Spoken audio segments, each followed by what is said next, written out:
to turn it off when other people are speaking. Good stuff. Okay, I'm going to do this. Okay, welcome everyone to the West Midlands Combined Authority board meeting today. Thank you everyone for coming, and we'll move on firstly to agenda item 1, apologies for absence. I've had apologies from Councillor Joe Baker from Redditch, Ian Davison from Warwick, Councillor Abdul Khan from Coventry, Councillor Paul Moore from Sandwell, Councillor Gary Perry from Walsall, and Councillor Chris Watkins from Nuneaton and Bedworth. Are there, I believe, Izzy Second was an issue, apologies, but she's here. Can I see her? Is it okay, good, great to have you here. And fantastic. Are there any other apologies for absence? Steve. Greg Brackenbridge from the Fire Authority. And Steve Evans, Councillor Steve Evans, my deputy. Chair, and from the Police and Crime Commissioner as well, from the PCC. Yeah, I'm Sue Markham, Councillor Sue Markham, and I'm actually representing Izzy. She's not here today. Sorry for that. Thank you very much. Okay. Okay, we'll move on to item 2, declarations of interest. Does any member have or wish to declare a personal interest in any item being discussed at this meeting? And if they do, could they please raise their hands and declare that interest? Thank you.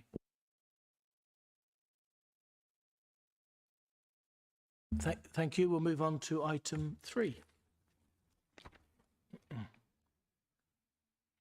So this is a point to which I just want to reflect on or share some comments with you, reflecting on the work we've been carrying out since the previous Mayor's meeting, and also share some thoughts on some of the most important issues that we need to discuss today. And so there are some very, very important ones, particularly around transport projects. So since the last meeting, we had the board meeting, mayors and leaders met in a private meeting, discussed some of the most significant issues affecting the region under the new approach where we've dispensed with portfolios.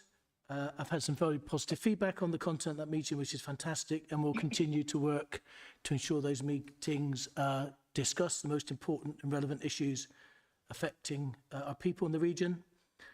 I was really pleased that we had a really full discussion around youth unemployment, and that all the leaders share my passion for addressing that issue and making the biggest difference we can to the lives and opportunities of young people across the region.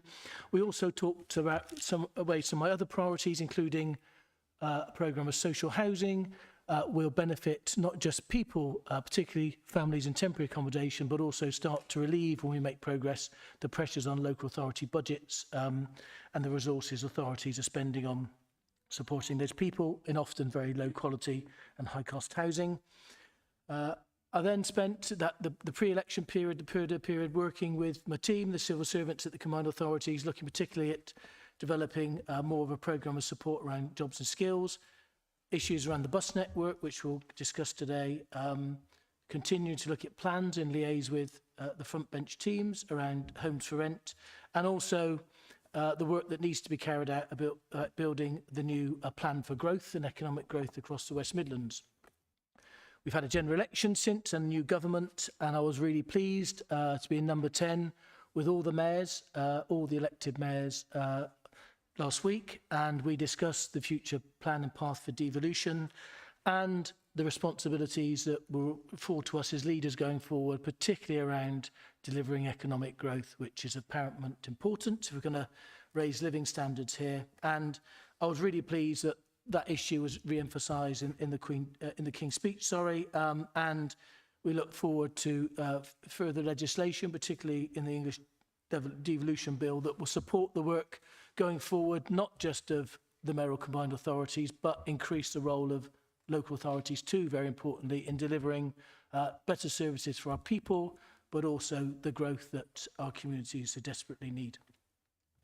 In terms of my second aspect of reflections today, they are around the issues of regional connectivity and some of the challenges we've got around our transport network and our systems and funding the projects that remain a very important priority. We have a very significant programme of capital projects here around transport, 3 metro extensions, 7 railway stations and a bus interchange, all of which meet very important regional needs. But over the last 4 or 5 years, increases in inflation in the construction sector alone in excess of 27% have put enormous pressure on those budgets. And it has impacted on delivery. That delivery is not possible to complete both in the planned timescales, but also in line with current budgets. I'll say a bit more about why that is the case a bit later. We've also got major issues with the bus system. We've got a private transport bus provider that needs a subsidy of almost £50 million a year to keep the network operating, and we are looking at ways to address some of the fault lines in the current system so we can improve bus services for people across the network and help connect them to jobs, to colleges, to the high streets, and to further job opportunities in a way that's not happening today. We have got some very difficult decisions, and I'll say a bit more of that going forward around transport. Some of that is a consequence of the budget constraints and inflation increases, but it's also a consequence at a time when inflation was rising rapidly, decisions were made about over-programming transport budgets.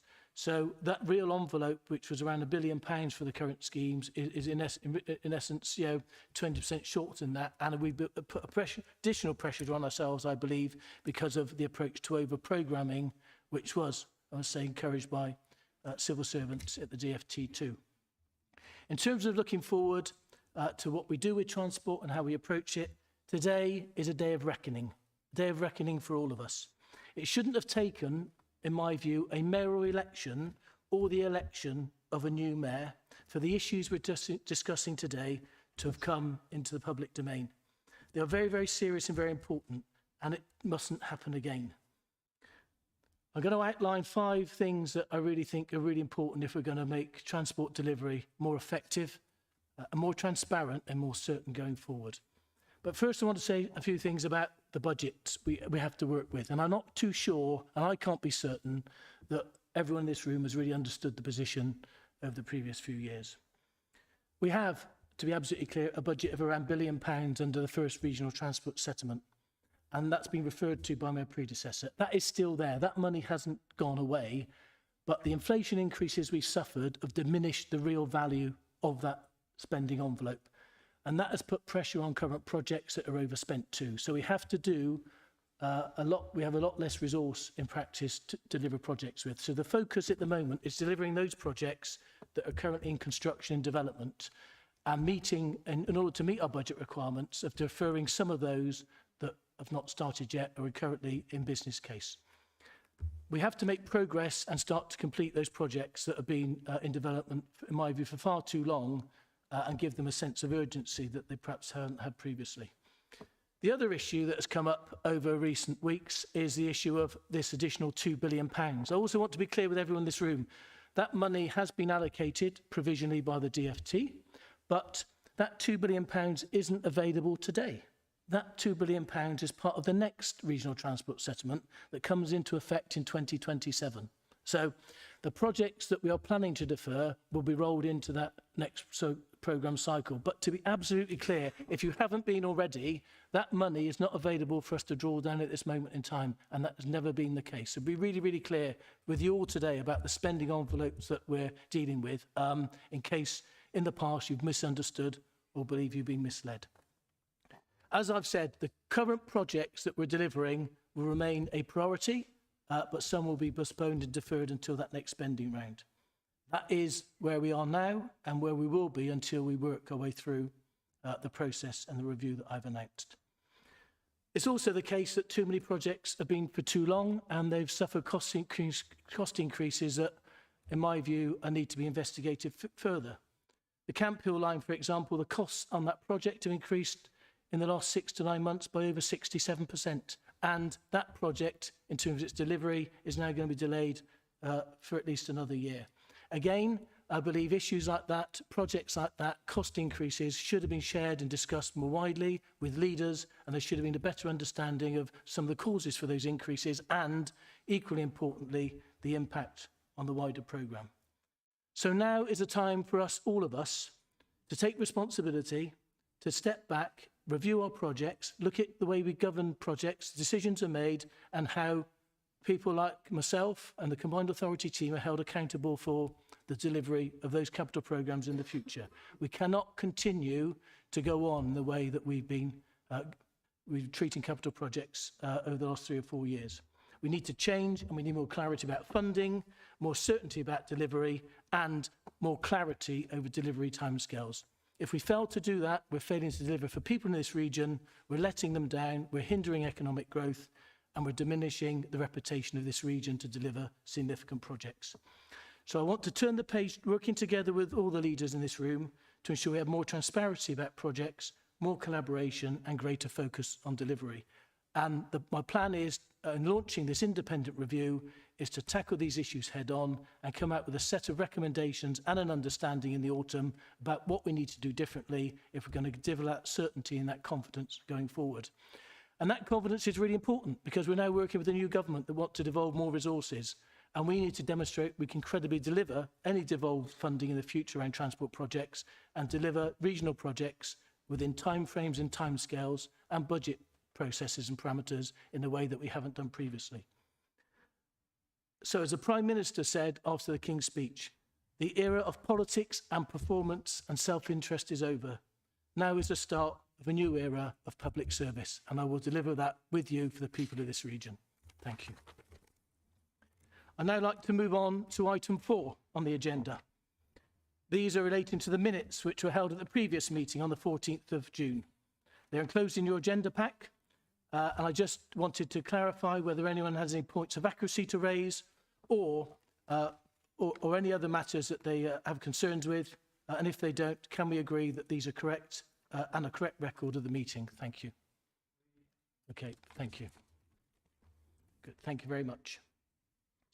The next item of business, item 5, requires exclusion of public in the press, because it contains financially confidential information. I'm therefore asking the board to agree this matter, to discuss the matter in a private session. So if members of the public and press could leave, that would be very welcome. Thank you.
Sorry, running ahead.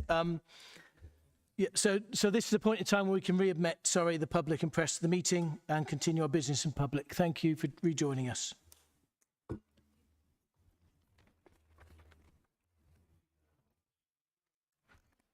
Okay, thank you. Everyone back in online? Access? Okay, thank you. Folks back online. Thank you. We're now moving on to item 7 on bus reform part B, bus delivery option assessment. This report explains the outcomes of the full franchising agreement requested by the WMCA Board at its meeting on the 14th of January 2022 and sets out the important next stages. At this point, again, I'd like to ask the Executive Director of Transport, Anne Shaw, to present the detail of this report, please. Thank you, Mr Mayor. So this item is to look at the options around how we deliver the bus network in this region.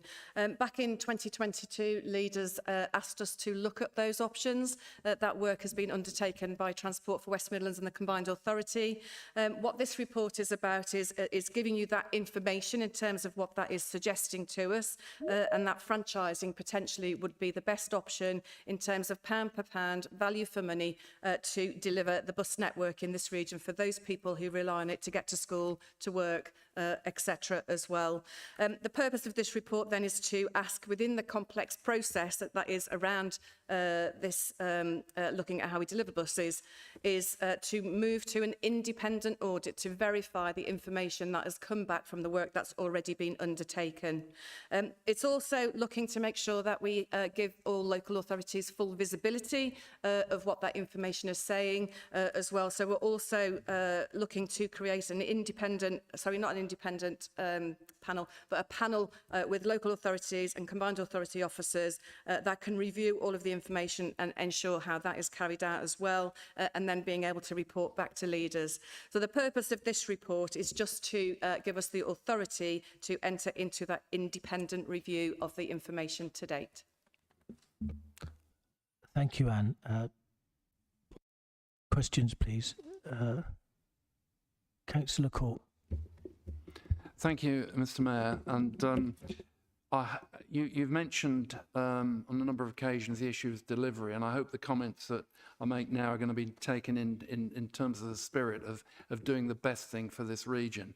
I can't accept the first recommendation here. There is an assumption we're asked to acknowledge that franchising is the right decision.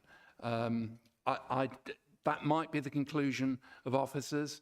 I'm not sure yet. Is it the right decision? Is it backed by the evidence? I mean, the numbers, there's some numbers in some places, some in others. What we know is numbers change, don't they? You go a bit further along and they've changed again. I have some real concerns about expertise, about costs, about risks, and how these have been, how these are going to be dealt with and analysed. I mean, I haven't read all the 500 pages. Some have. I don't frankly expect to read 500 pages, but there's a couple of pages which with the numbers there which look a bit different from what we're saying here. So I think in terms of the process moving forward, I get it. You know, I think that we need to do, you know, the further work to take forward what the solution should be, but to acknowledge the conclusion that franchising is the right evidence. I think there are other possibilities as well, and I don't think we should be hooked on words. So it's this issue of risks and costs that I think it needs a lot more detail than it has been doing. And obviously there's a proposal to set up a bus reform panel.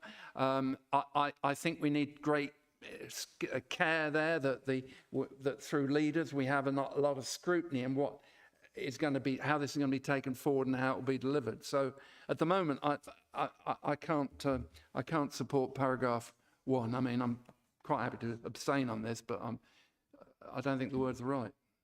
I appreciate what you're saying, Councillor Courts. And I think going forward, this issue of with complex data and sensitivity analysis and risks needs to be explained to leaders, and we need to spend some more time, I think, with the officers having greater clarity around those numbers and the risks associated with them. So I recognise and support what you've been saying there. There was another question. Sorry, I don't know your name, but... Sure, it's Rob from the TUC. Just to say that we warmly welcome this. We've been saying for a number of years that the need to move to franchising, we needed this nettle needed to be grasped.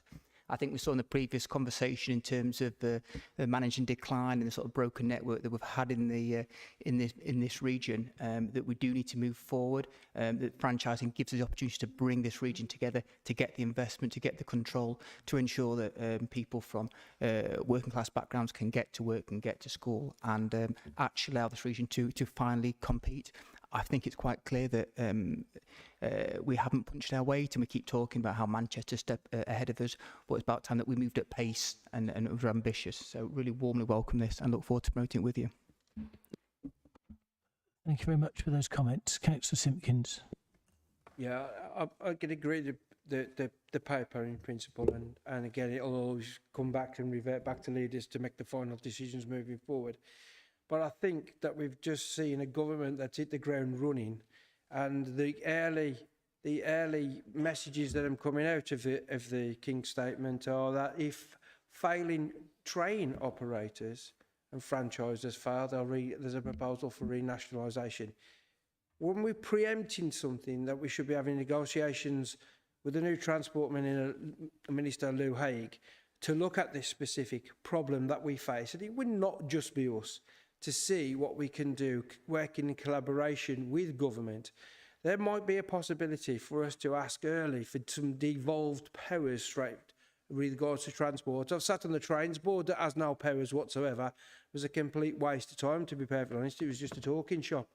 But we need to get to grips with this, because the perception out there is that public transport is public, and it's actually in the hands of private ownership under our guide. So I'm advocating this, but again, we need to be robust and bold and confident moving forward that we can achieve what we're setting out to achieve with the agreement. I think what you said about the review coming forward is really important, that we have full input and insight, because at the end of the day, it will be the politicians that get the blame or get the kudos. I'd like the kudos more than the blame, to be perfectly honest. But as we've seen with the government, it's now listening to us in a different spirit and a different way, which is refreshing for me. And you would probably say I would say that because I'm of the same political affiliation. But at least we've got an opportunity with you, Mr. Mayor, of direct input into number 10 and direct into the ministers.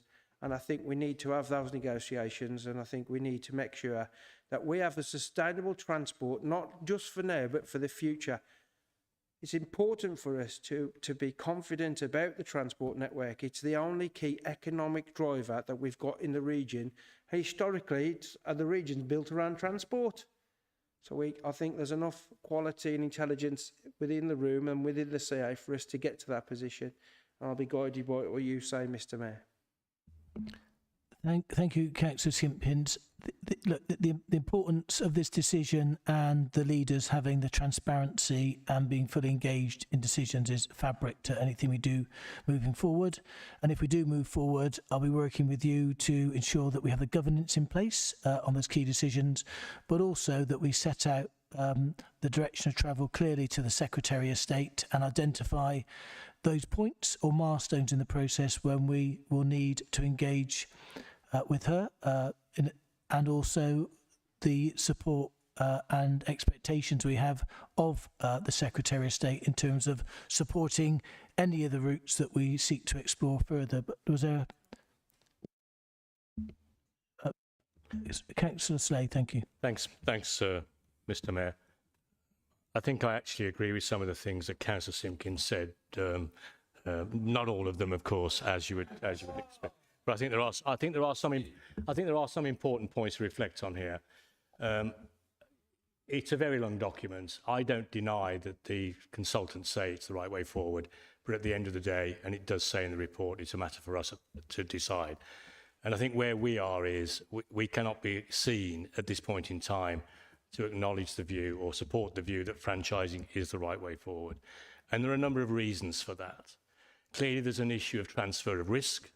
So everyone here who's the ITA must recognise that transfer of risk comes to the local authorities ultimately, because we underwrite the transport network.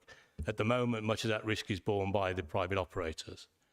I'd also point out that the current legislation still requires private operators to actually take on the responsibility of franchising that particular route. And the point you make, I think, is just to add to, because it's under that legislation and this report has been written on that basis, we did hear in the King's speech the prospect of a better bus bill. And I do have concerns that we've gone along in one direction when the legislation might offer us other opportunities. Not least if the government give us the opportunity to run bus services, I'm sure we would all be asking for some money to be able to support that. The cost of this is quite interesting. I won't say I read 508 pages, but I did read a lot of it. And I would point out we have to actually transform Transport for West Midlands to be a franchising organisation, to actually manage the network. It's not what we do currently with enhanced partnership, which has worked for quite some years. I recognise it's a profit motive, but at the end of the day, in the current legislation, that profit motive would still exist for the private operators, and they would have to be guaranteed something. Otherwise, they won't run the services. And that then falls on us as the Transport Authority to decide whether we tender those services or not, and that could be our responsibility. So we need to be conscious. The cost is quite staggering from the figures that I've seen, and I would refer members to page 464 in the report, which compares the issue of enhancing the partnership even further, which the legislation allows us to do. And I've got the figures right, I hope. It's about £637,000 to do that, because TFWM is geared up to run an enhanced partnership network. To actually run a franchise network, if I read the papers correctly, is £35 million. That is an awful lot more money than just simply building on what we've currently got. And I think we need to be very clear exactly what we're getting for that level of funding. It is in the papers, it is there. The other thing, of course, is it does propose that we would buy the garages. Again, there's a very substantial capital requirement to purchase the garages. And we'd have to understand how that were to be funded and over what period of time we'd do that. Because you might well be talking of a figure well to the north of £100 million to do this. And some of us who have looked at Greater Manchester would suggest that costs are very high to actually go for this process. We're pragmatic in Solihull. If this improves our service for our population, why would we say no? We wouldn't say no. Of course we wouldn't say no. But we need to know the risks, the implications, the costs, and exactly what sort of service we're going to end up with. If I look at the paper, and I'm going to give you the page number, you know, Solihull's bus network needs about 167 buses, if I remember from memory. And, you know, we won't know what that network would be and what we can buy for that network until about phase 3 within the rollout of the scheme. So there's still a long way to go in this. So, as my leader says, we're not saying we won't let the work carry on. We're just saying we don't want anyone to go away with the idea that we are signed up to the fact, because we haven't seen all the evidence, that franchising is the right way forward. And I very parochially say, and that's because we have to look after the interests of our borough, as every member here does look after theirs. So the jury's out for us. We're not saying no, but we are saying we have some concerns because we need greater levels of evidence to be able to support the proposal that's coming through. I think, thank you, Councillor Thompson, and then I'll come back to Councillor Courts. Okay, thank you, Mr. Mayor. It's no secret in Birmingham we have been sort of really supportive of moving to franchising. But I think we also need to make sure that we're remembering that this should be like one corner of a triangle, with the infrastructure delivery and other measures to promote modal shift, also making sure that we're keeping that key. So I'm really supportive of us looking at it moving forward, but obviously there are other implications that we need to think about that have been outlined, and that's why it's so important that we make sure that the leaders are at the seat of the table having those key discussions around this, and we're keeping a lid on it, and that the mayor is also making sure he's having those key discussions with government. Thank you, Sharon. I'm going to come back to Councillor Courts, then Councillor Huxtable, and then I think Councillor Simpkins wants to speak. Councillor Courts. Thank you, Mr. Mayor. My colleagues explained in detail what the issues that we have with this. I mean, there is a lot in what's behind the word franchising, and I think to say, yes, it's franchising, well, what we're saying is, hang on a bit, what does that mean? What are the costs and so on? I mean, there's one simple thing, like Manchester, probably 8 years, have experience of 8 years of work on this. There's a lot of catching up to do. Lots of people will be going for franchising. There'll be competition for all sorts of resources and stuff and the rest of it.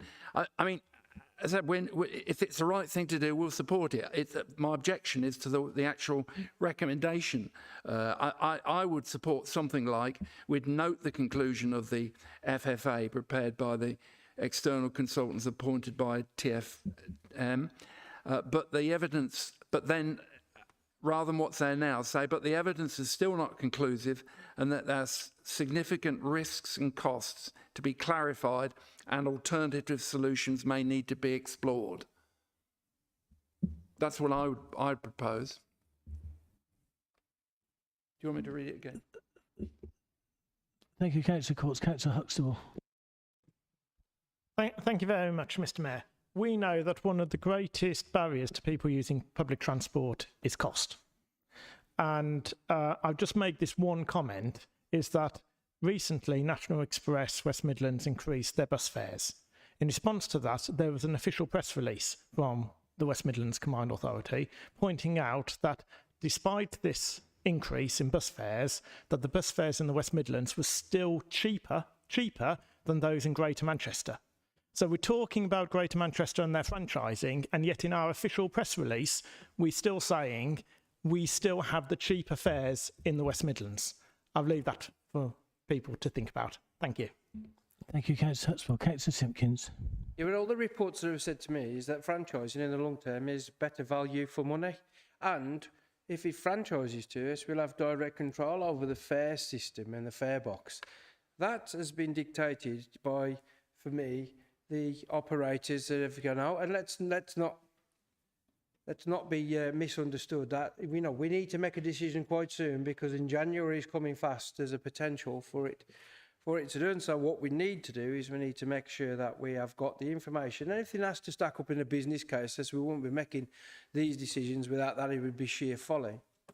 That I think it's really important that we do support this paper moving forward, because I think it's the only way out. And the long-term solution for this will be better value for money, unless the officers have written the papers misleading, which I highly doubt. But it's going to be a difficult period. Let's not forget that the private operator currently is suffering from enormous fuel costs. And, that is going to be exactly the same situation through the franchising system, but we have got better control over that. So I'll support the paper moving forward. Thank you, Councillor Simpkins. There were some really important points raised in that discussion. I want to be, first and foremost, decisions will be made by members of the board here, the Combined Authority, as we progress this, and that's really, really important. We're not doing this. If we do progress franchising, it won't be for ideological reasons. It will be because it offers the best value for money. I've spent some time with my counterpart in Greater Manchester talking about his experience. They were setting precedent, and it took them longer than they would have liked. The future legislation, we're hoping, remove some of the hurdles to allow the process to be sped up, but also recognise what Councillor Courts and Slay have said about other options, and we shouldn't be ruling out others if they are going to put on the table. What I would say is the data we will be gathering and the assessments made and the audit work will be useful in terms of any solution in the future and how it informs any future solutions. And it is imperative that members are receiving, or leaders are receiving, the information they need on which to base future decisions. There is no doubt about that. And value for money has to sit at the heart of it. But if anyone in the room believes that the current way way we are operating is delivering the best services for the best value for money for the people of the West Midlands. They've been reading different information to me and understand a picture of the bus network in a very different way to the way that I understand it and most bus users across the West Midlands understand it to be. Councillor Courts.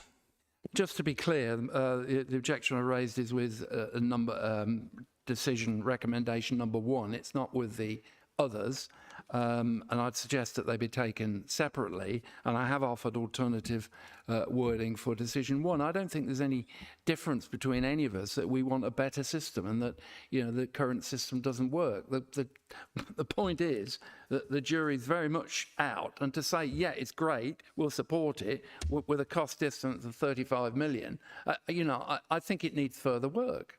That's my point. Anyway, I've made my suggestion. I think we all agree it needs further work, Councillor Courts. Councillor Duggins. Yeah, Mr. Mayor, I think that the central issue is the audit, and I think that's what we need to effectively agree on, and then take the process forward. We should always look, obviously, at other options, but we've just heard that the previous or the present arrangement is projecting the possibility of losing 30% of the network. That's on top of the 12% that's already gone since COVID. So very clearly we do need to look at this.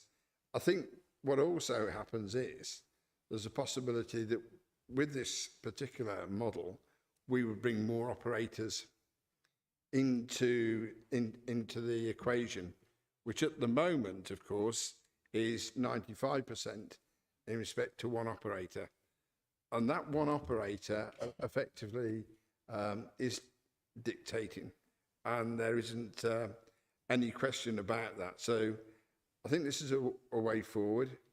Of course, Barry's here to my left, and we talk regularly about the possible impact on our own finances, of course, as a council. And, I'm content that it isn't going to impact on us.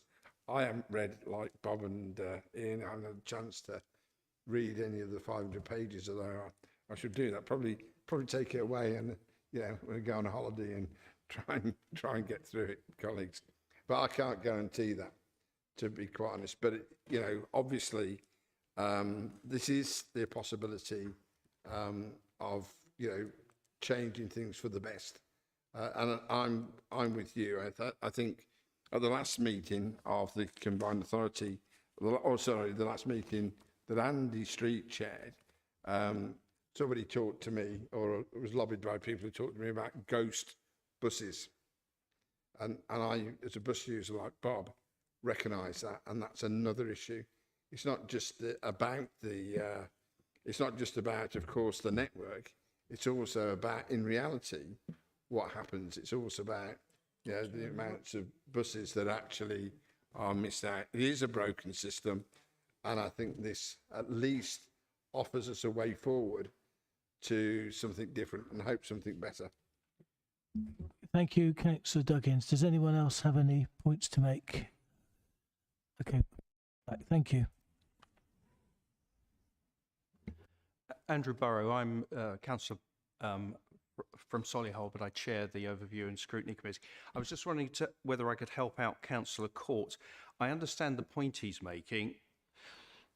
There is that paragraph 1 can be read 2 ways, and I think that is the issue. I just wondered if we change the word acknowledge to note, that would actually help Councillor Court. You're not accepting it, you're just noting it. If you don't mind, before we move on this issue and tie ourselves some technical knots, it's been suggested that Pete Bond just sets out the intention here, and it might actually alleviate some of the issues that are causing some of the councillors some issues. Peter. Thank you, Mr. Mayor. Thank you, everybody. Just to hopefully allay some concerns. One of the reasons why in note 1 it was made to be acknowledged and not endorse is actually principally to set out around the points that have been raised by Councillor Slay and Councillor Court, because this is around acknowledgement of the full franchising assessment as it was independently set out. When read in context with the other recommendations, which are about the work of the bus reform panel, which will work alongside the auditor, and it is the audit process that should make sure that all of those points raised, particularly by Councillor Slay, are understood, acknowledged, and that there is clarity around all of them for members. And the other point, of course, is to recommendation 6, that once the audit is completed, with clarity around all of that information, it will not proceed further without returning back to this board.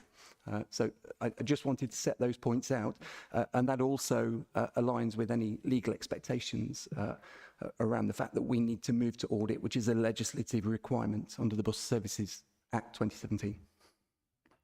I know Councillor Courts wants to come back in. What I'm also really keen that we secure, Peter, is that in the preparatory work before it comes back to the board next time, that we fully explore the best way in which to engage and inform leaders, and specifically addressing concerns that some in the room have expressed around risk, pricing, impact, value for money, and outcomes. I think that's really important. Thank you. Councillor Courts. Thank you. Just to deal with Councillor Burrow, I did suggest that acknowledge should become note. It's just that I changed the rest of it. We don't need paragraph 1 actually. If you want to proceed to a vote on it, then fine, and we will just abstain. But you don't need paragraph 1. The rest of it we support. We support all the work. We're just saying at the moment there's more work to be done. Okay. I would like each one taken individually, each decision. Yeah, I think. Thank you. We do need paragraph 1 because the legal process is we have to acknowledge the report of the full franchising assessment. We're not acknowledging that franchising is the most effective and efficient way of delivering the bus services. We're acknowledging that that is the outcome of the full franchising assessment, and we have to do that before we can then move to the audit. So it's just a process issue. You're not in any way endorsing that you agree with franchising or you don't. You're just saying we acknowledge that's what they've said, and now we agree to move to the next stage. Any other points of clarification that anyone wants to? So it's a due process issue to move it forward. It's not an endorsement. It's not an authorization. It's not an acceptance. Okay. In that case, could I ask then that we move to look at the recommendations printed on 23 of your report, and are these agreed?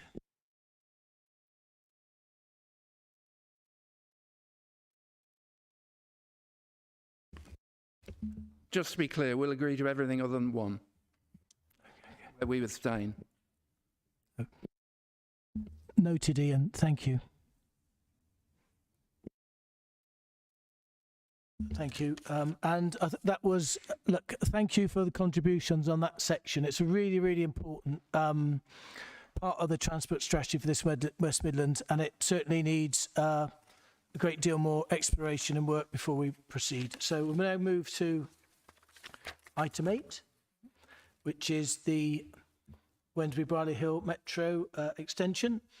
This report updates the board on the progress made towards continuing the delivery of the Wednesbury-Brierley Hill Metro extension, including the latest cost and affordability information.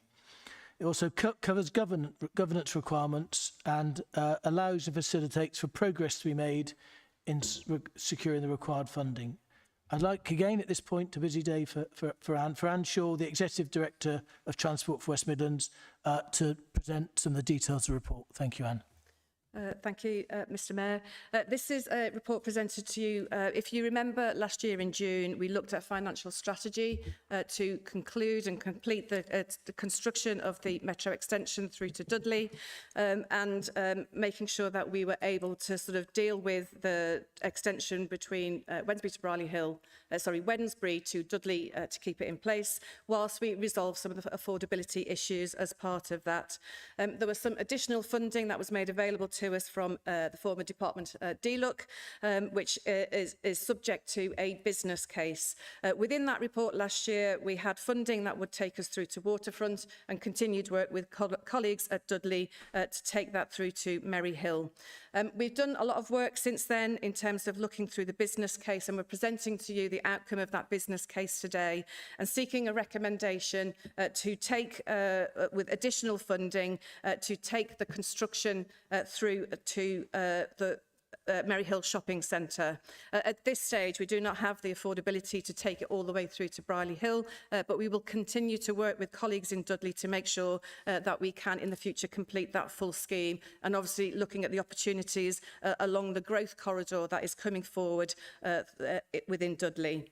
The recommendation then is to submit that business case to Department for Transport. They have the final say. They are carrying out that appraisal on behalf of DLUC, and some additional funding that has been incorporated into this scheme from the City Region Sustainable Transport Settlement as well.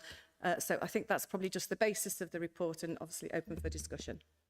Thank you. And points to note, questions? Patrick, Councillor Harley. Thank you, Mr. Mayor. Reluctantly, I'll support the recommendations because I think that, yet again, this project, key project, one of the founding projects of this CA, again, is being done bit by bit by bit. We're told we have the funding for it last October. Now suddenly we don't.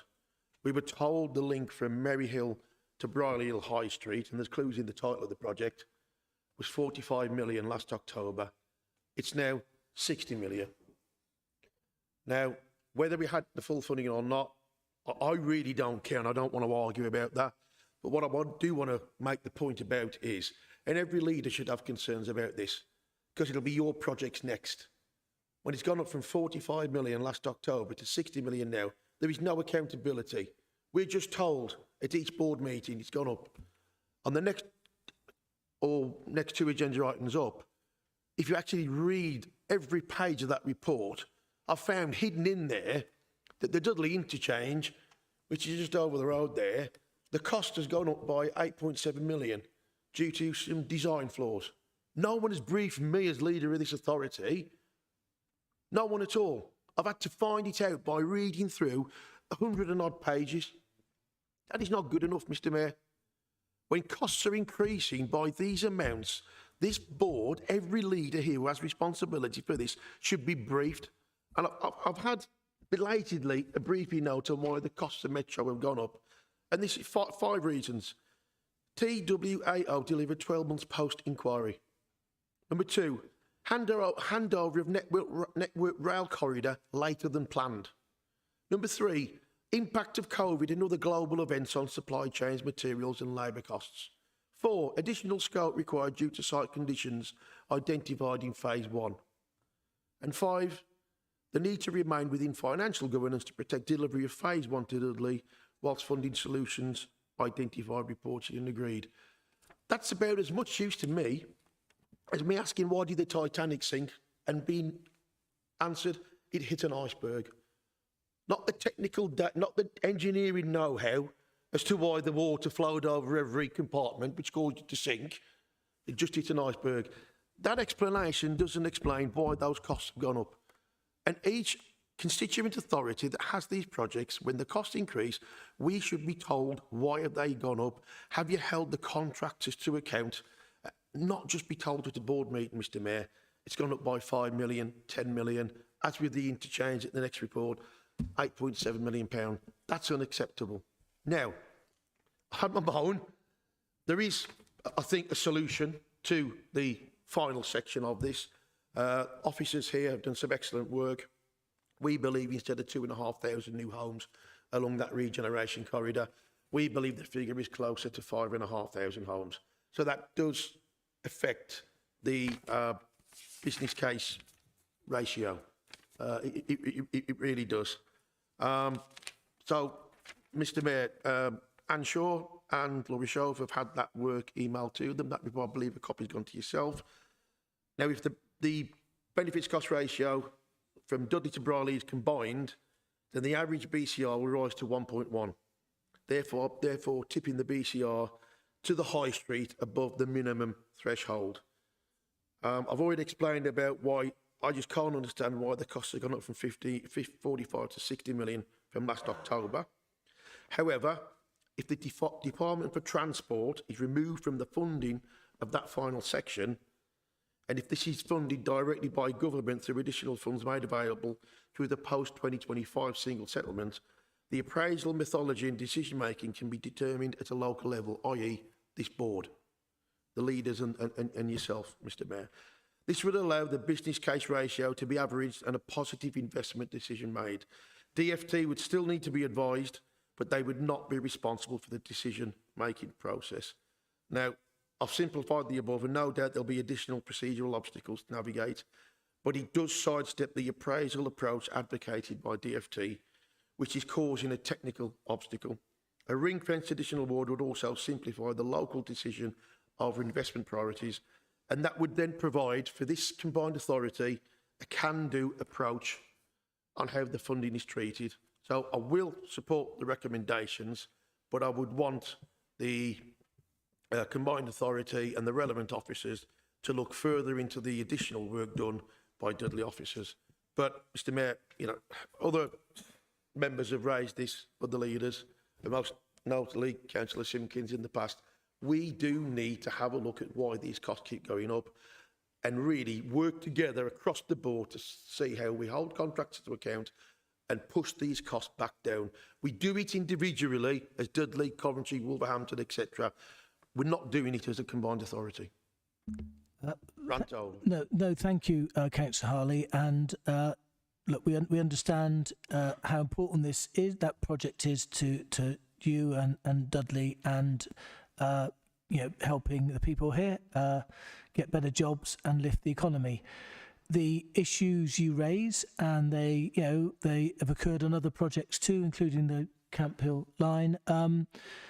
Absolutely, and those projects, when they cost too much and delayed, have not just significant political impact, reputation impacts. They prevent other projects happening too. So they have significant knock-on effects.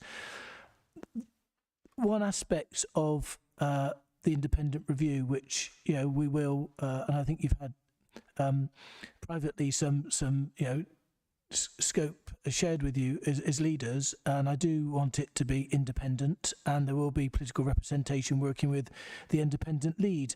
But the key part of that is getting a better understanding of decisions around projects, about we estimate them and price them, and the way we do or don't build in contingent risk and the risk for cost to increase.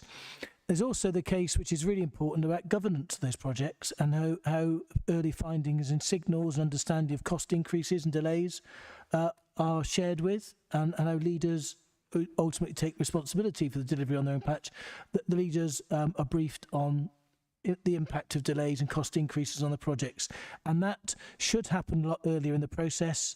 And it shouldn't. You shouldn't have to wait to your monthly board meetings for that to happen. So, and the review that will be carried out will look at those issues to improve accountability and reporting and governance, and that's really, really important. It's also the case that for any of us making decisions, however freely or dependent on national government, that we do need a reference case, a business case to support that investment. This isn't and can never be pork barrel politics. We want this. I want to invest in the projects. I want to see them developed. I want the team at the Combined Authority to work with your team at Dudley and other councils to deliver on the commitments we've made. And I commit to working with you in the most joined up and collective way to do that. And when I was up with Dudley with you a couple of weeks ago, you took me to the site. I know how transformational that investment can make and the difference it can make for that part of the region. So I fully understand your concerns. I think Councillor Boyle had raised his hand a while ago. Sorry, Jim. Thank you, Mr. Mayor.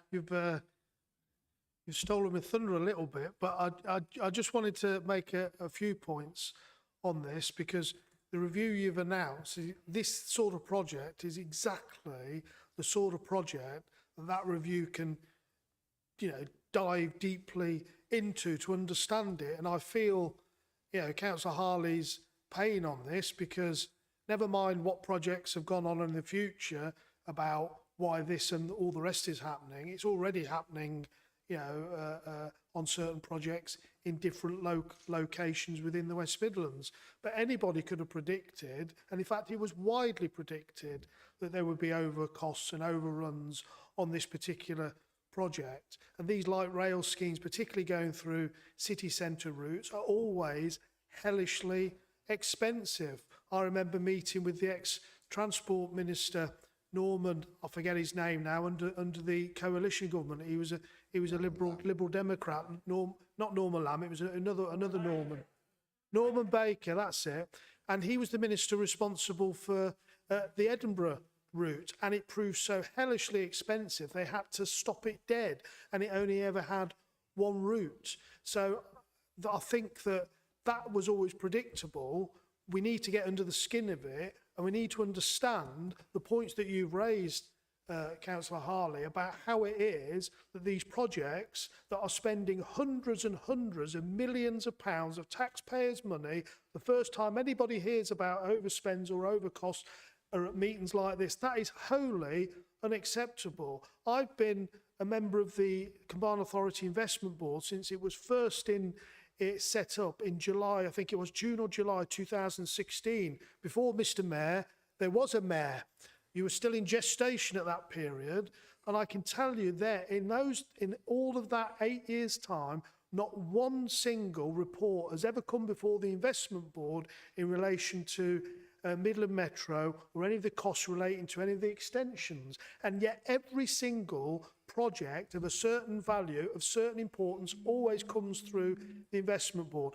That proves and shows there is a democratic deficit, an accountability deficit that needs to be seriously looked at. And I'm just very glad that Richard has announced this review, so people can start actually looking at this and can bring forward some recommendations that gives both the projects comfort, but more importantly, and just as importantly, is the representatives who ultimately have to go back to those people who elected them to explain how and why their decisions are made and the logic around for it. And that is ultimately where we will get to. Thank you, Councillor Ball. I think Councillor Simpkins wants to come in, and then Councillor Huxtable. Councillor Simpkins. Yeah, I agree with you, Patrick. The governance has been shot to pieces, and we've been calling for it for such a long while. The inflated costs for this project clearly lie in the last administration, because the mayor sitting there now has only been in post for 2 months.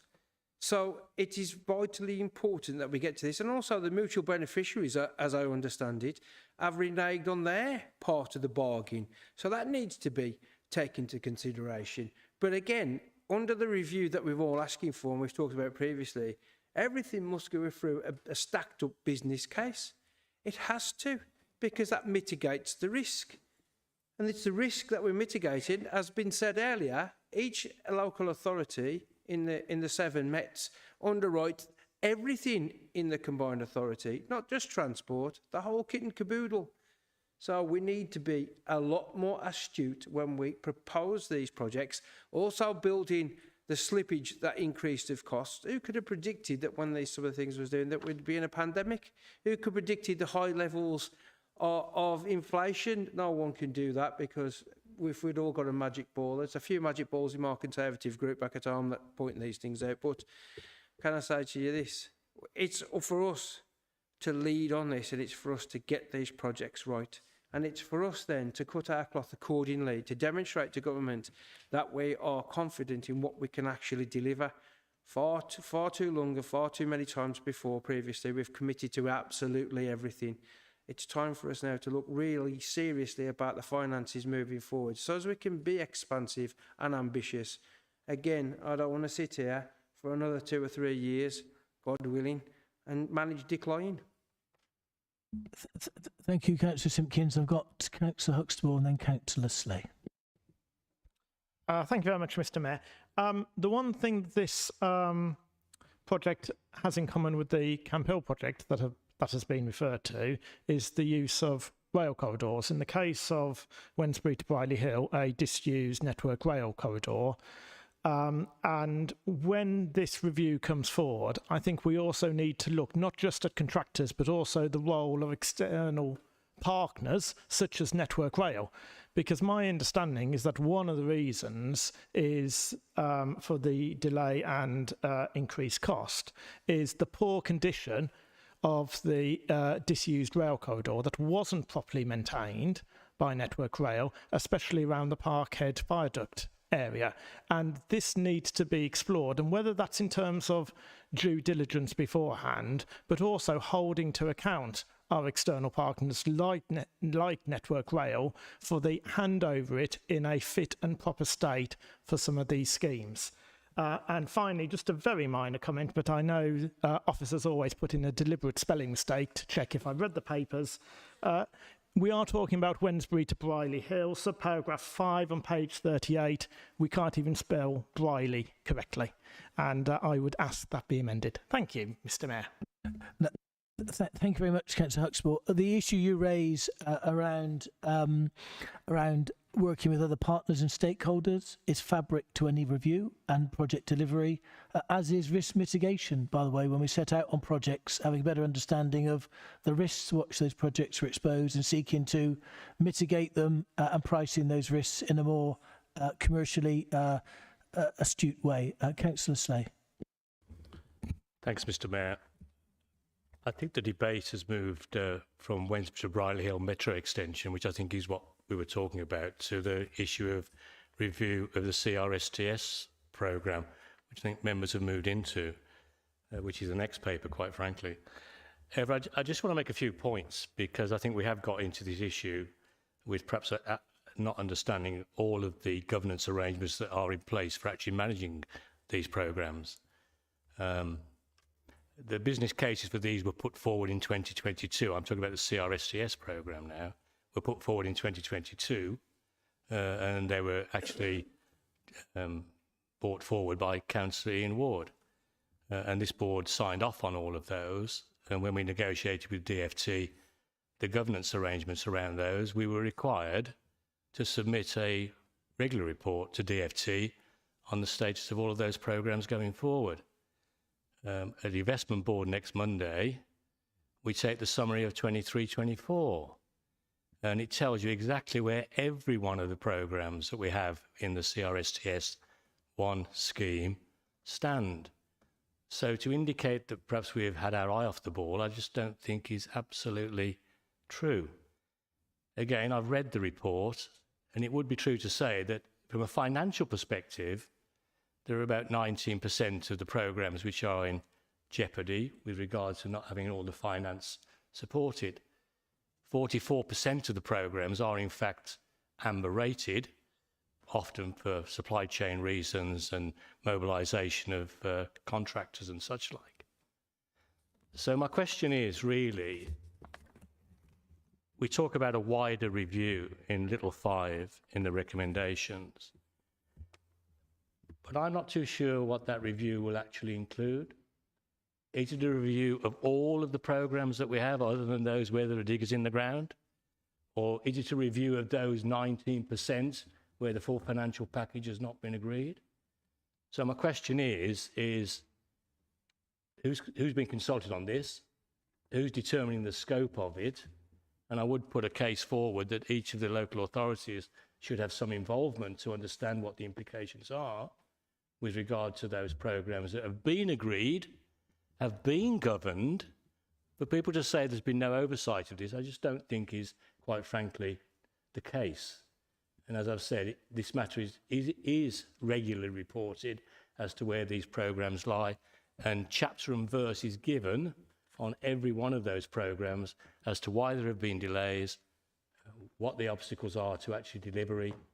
But most of them, I think, we've got a very clear picture from my perspective, and maybe I'm totally wrong, of where some of them are. So my question is, if we are talking about the review, which is fine, don't have a problem with the review, I think you have to do reviews, quite of course you do, but to suggest that we are not clear on where some of these things are at this point in time is a little bit stretching the point from my perspective. So can you just explain who's going to be involved in scoping the review? Because he does say that will come back later. I would like to know when that is going to come back.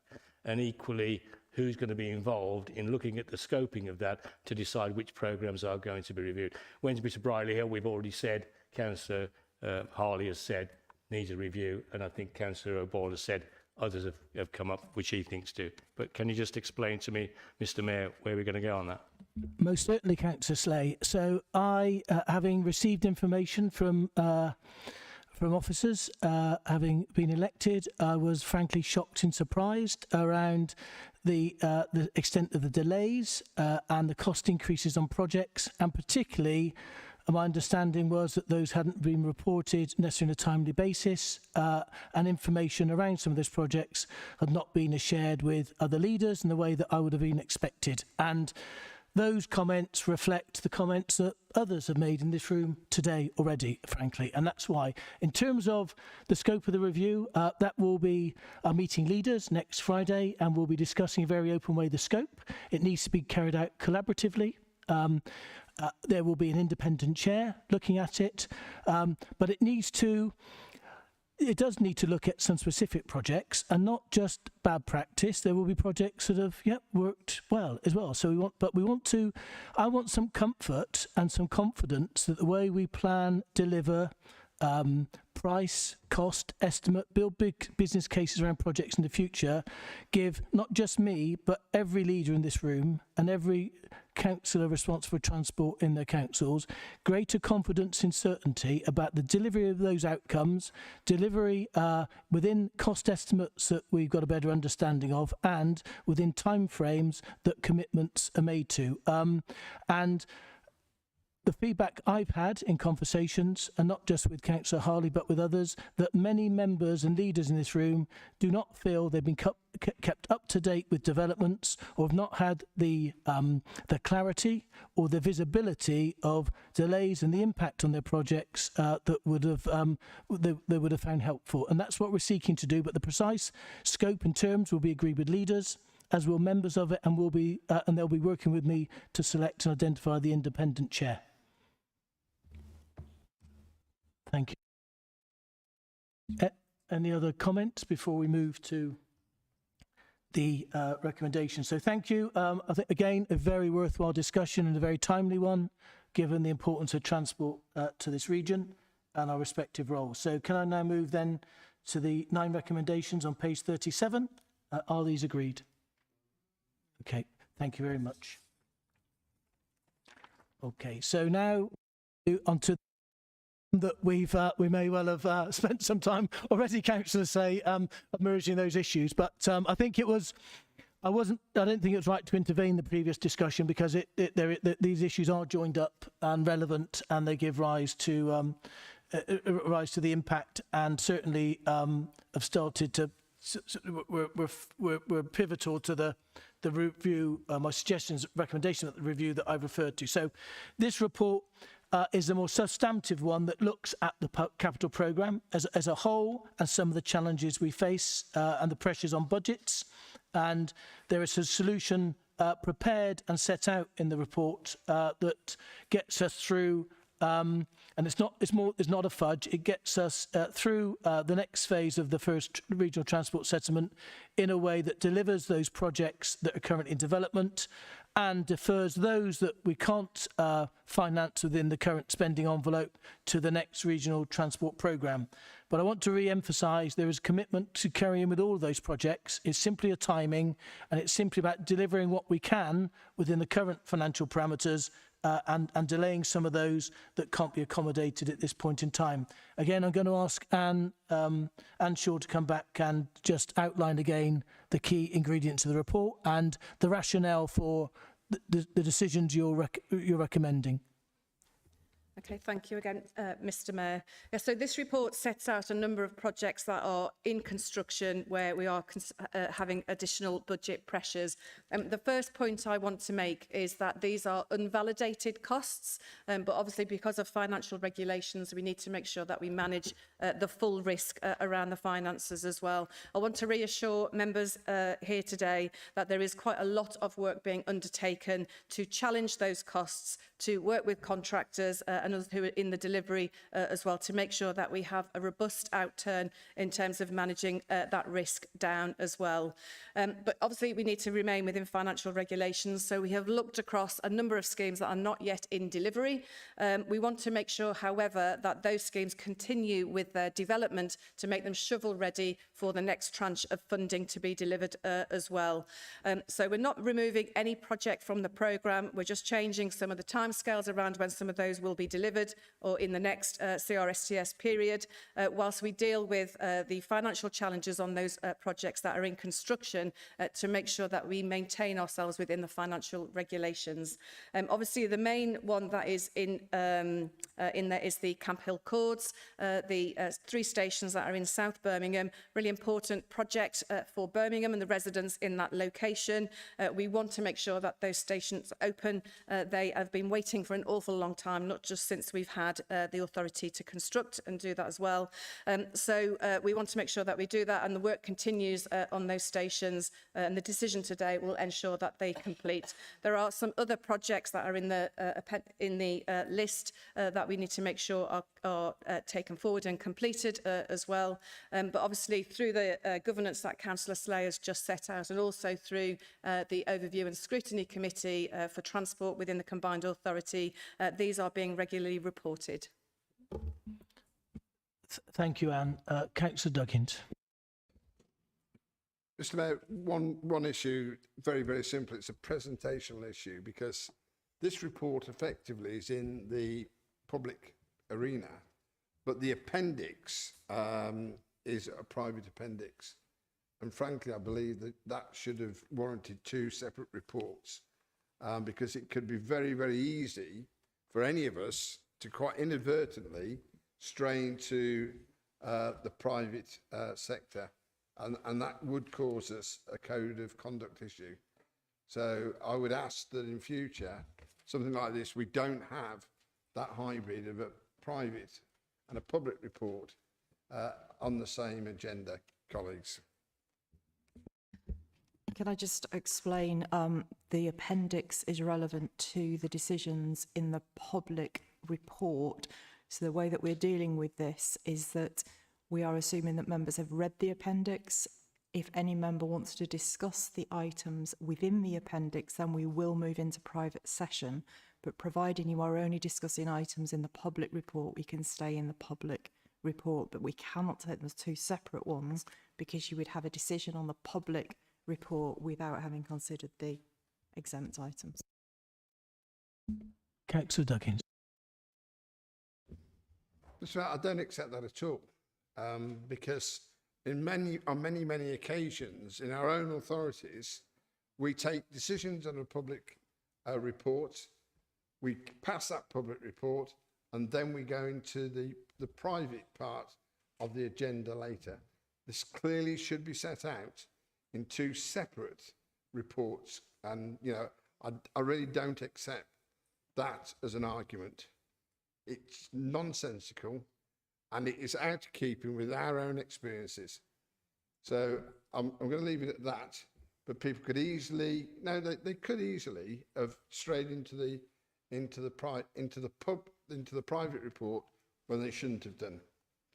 And that doesn't say that there is, the possibility again of asking colleagues to leave while we consider this. This should have been in a separate private report to safeguard everybody in this room. And it's as simple and straightforward as that. Yeah, just briefly, I think we'll have to agree to disagree. This is fairly standard practice. I accept if it were completely different issues, they would be in separate reports. But in my view, you cannot take decisions on the items that are in public without having regard to the items that are exempt. And therefore, if you took those decisions before you had considered the exempt items, that would be inappropriate. So I think we'll agree to disagree and move on. Go to the final time. Mr. Mayor, I would ask that be checked out, because certainly my experience is that you can take a decision on a public report, but then consider the issues around finance or anything else in a private report. I just think that is palpable nonsense.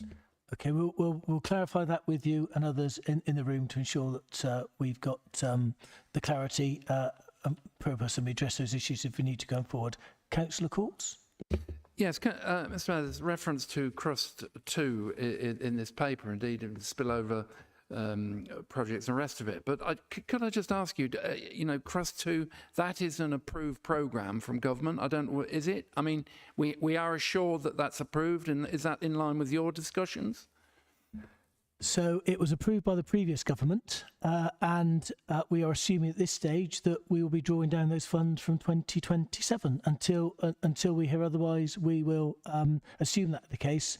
Subsequent to this meeting, I will be updating the Secretary of State on a number of decisions we've made and wanting to get some assurances about future funding and getting a better understanding of what is going to go into the next spending review.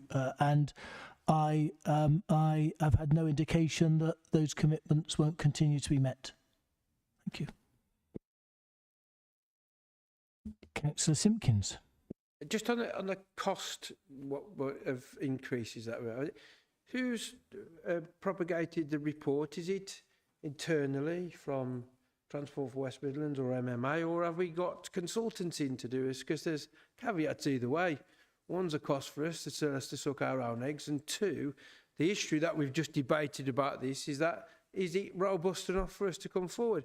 I think all these considerations, as Councillor Slay said earlier, should form part of the review that's coming forward. And I think if we do that review, and we should do, I'm advocating that we do, and we also, what Councillor Slay said, is full and open transparency for leaders to make decisions moving forward. That then will demonstrate to a new government about having the confidence to come and invest back into us again, because we all need to get on top of the costs. It's our daily job at the local authorities, and I should presume now that it will be the daily job in the combined authority. But we need to make sure that we avert the risk, especially in budgets and allocations. And I note that historically we've always over-programmed trust. Rather than send money back to the government, I'd much more rather have a bigger pipeline than actually do that. But then it comes to a point where we are now. What do we actually say is viable to deliver, and what have to be reprogrammed at a later date?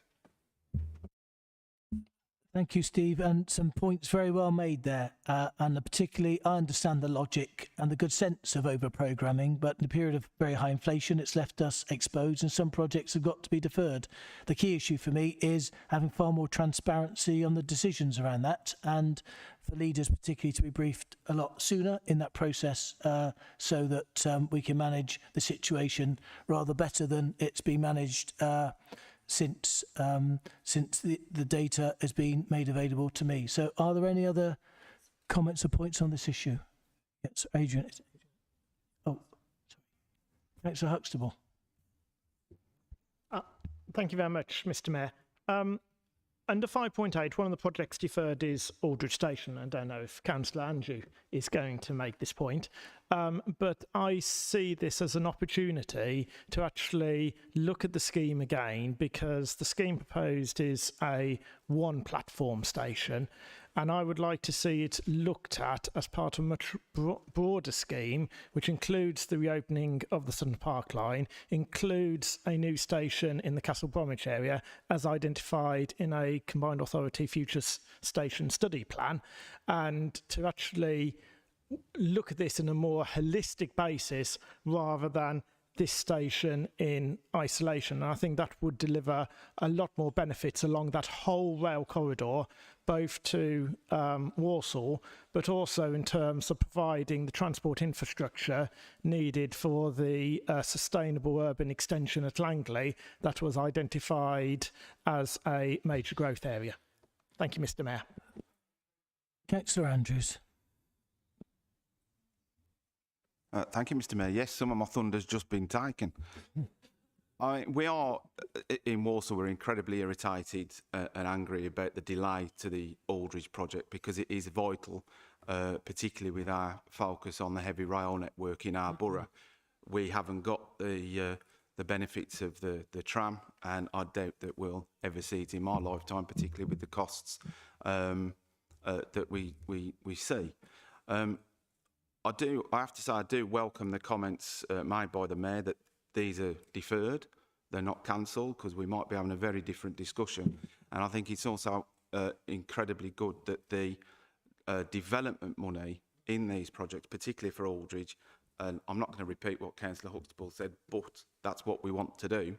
That development money is still there, because we all know in this room how tortuous it is to do these infrastructure projects and from a starting point and from a standing still point, and also how to deal with and work with the external bodies such as Network Rail.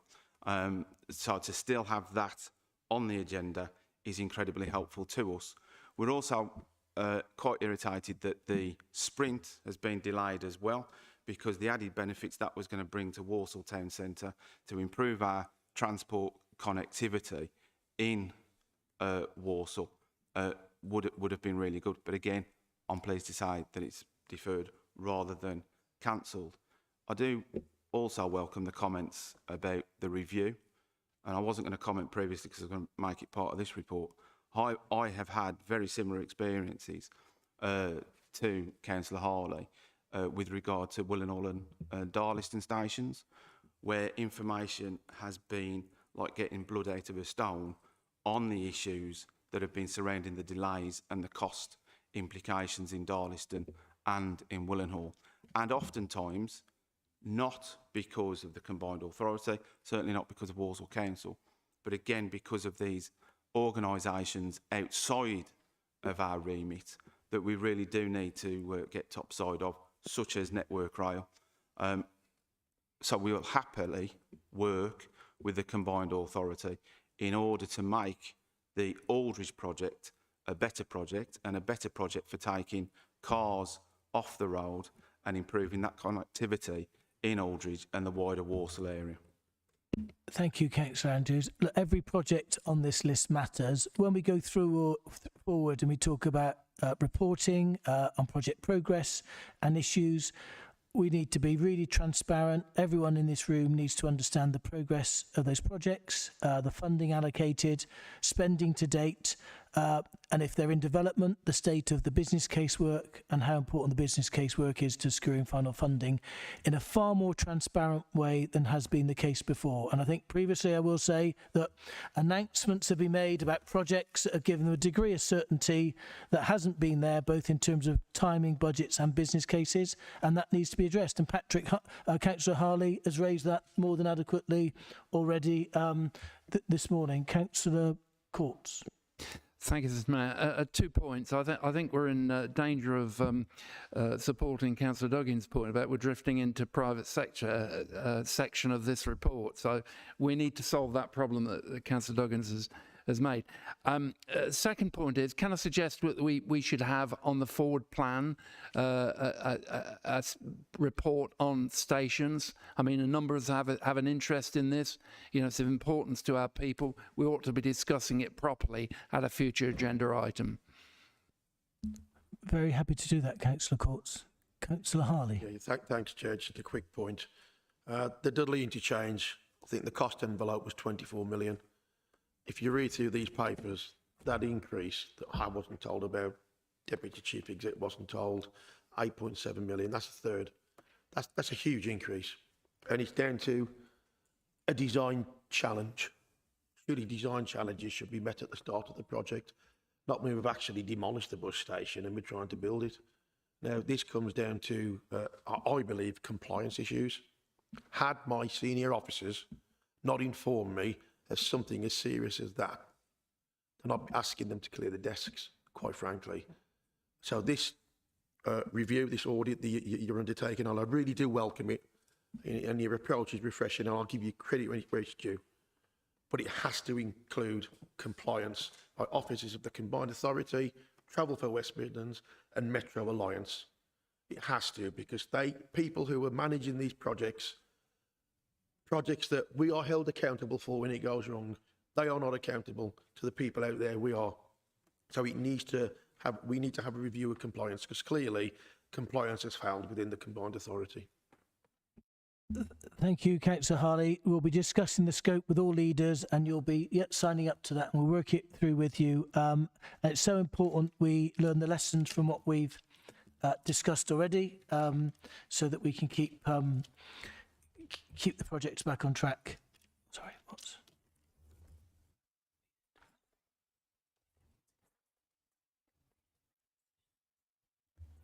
Okay. So if you do want to move to detail, we can go to a private session, leaders, but I think based on what we've discussed, I think people are okay. Thank you very much. Unless anyone else got anything to say, then let's, can I move the 5 recommendations on page 51 of your report and ask whether or not they are agreed? They are. Okay. Thank you very much. Okay, moving on then to item 10 on the agenda.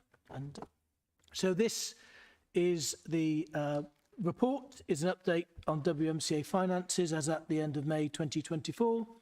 This is the first financial monitoring report of the current fiscal year, and it's also contains a revised capital programme for approval in line with standard and accepted practice. Can I ask the Executive Director of Finance and Business, Linda Horn, to set out the key detail of the report? Thank you, Linda. Thank you. As the report notes, this is the first financial monitoring report of the current financial year, and at this early stage of the year, there are no material variances to the budget to report. We will be doing a first full reforecast during this month, and that will come to September board.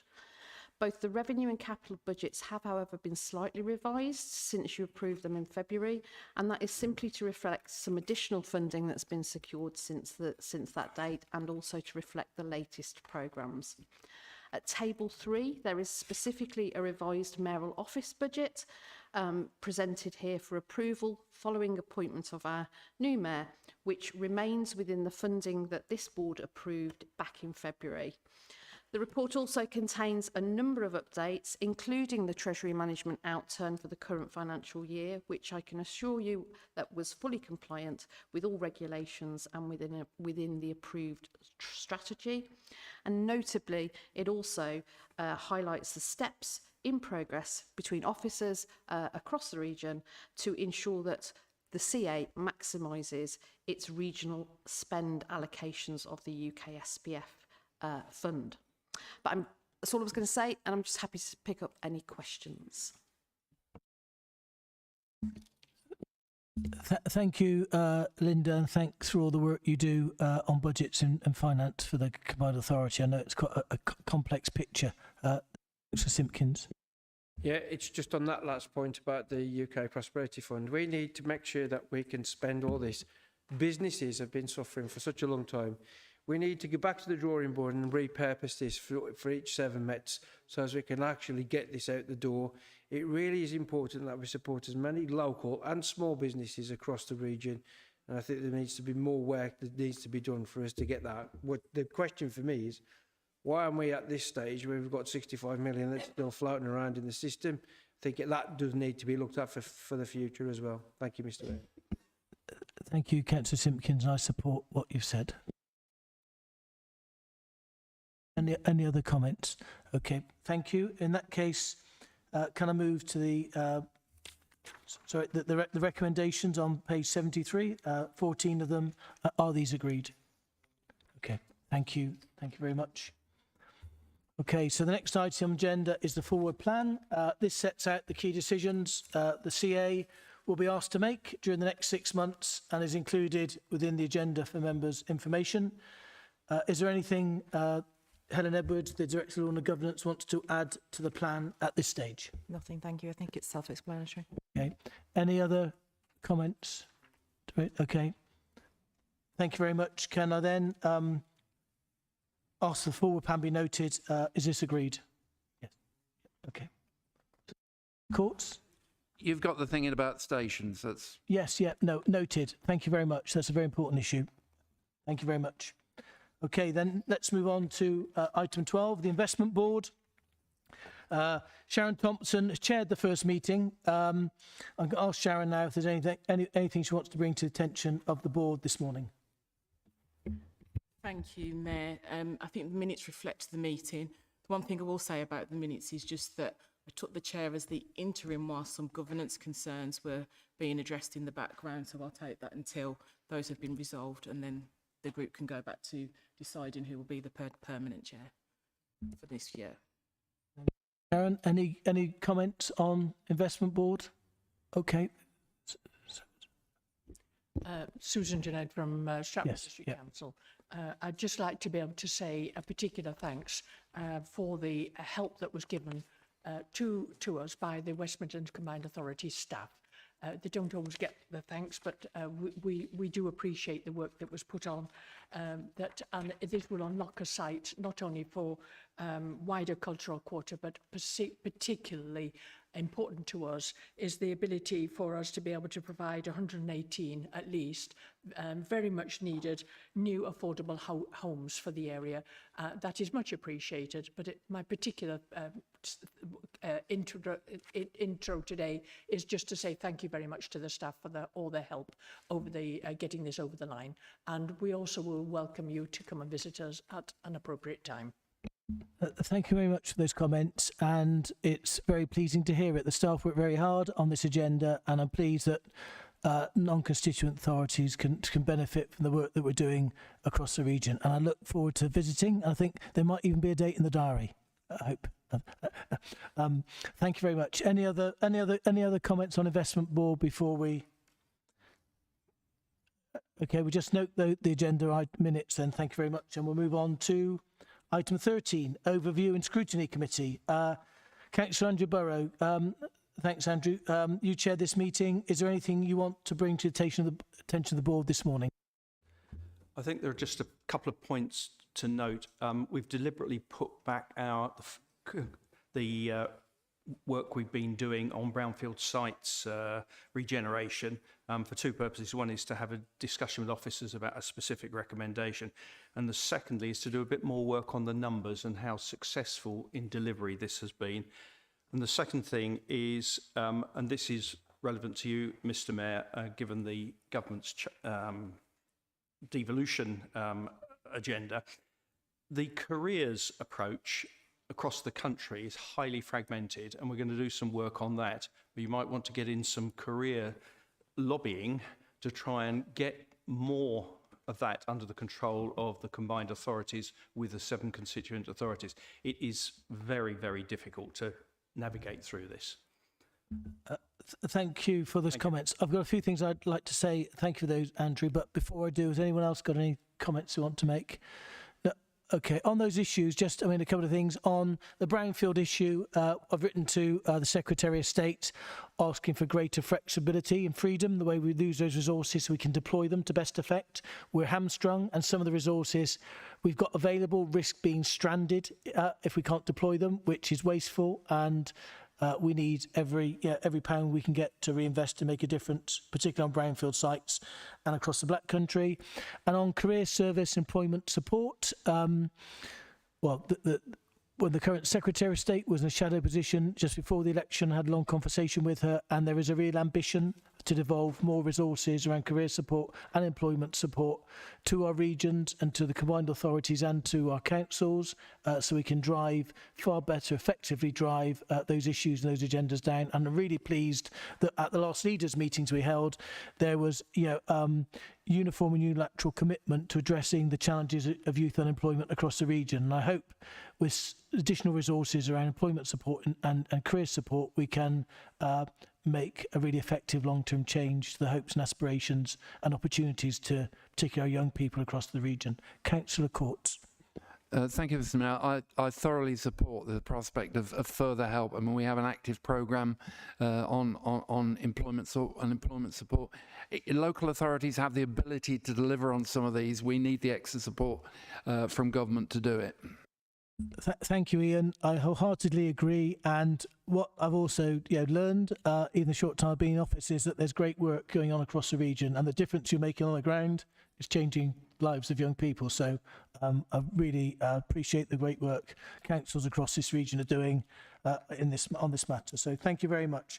If we completed that part of the agenda, can we note that the minutes have been approved and agreed, and move on to Item 14, transport delivery and overview. So can I ask Tim Huxtable, who chaired this meeting, to feedback any comments you have? Back to the board. Thank you.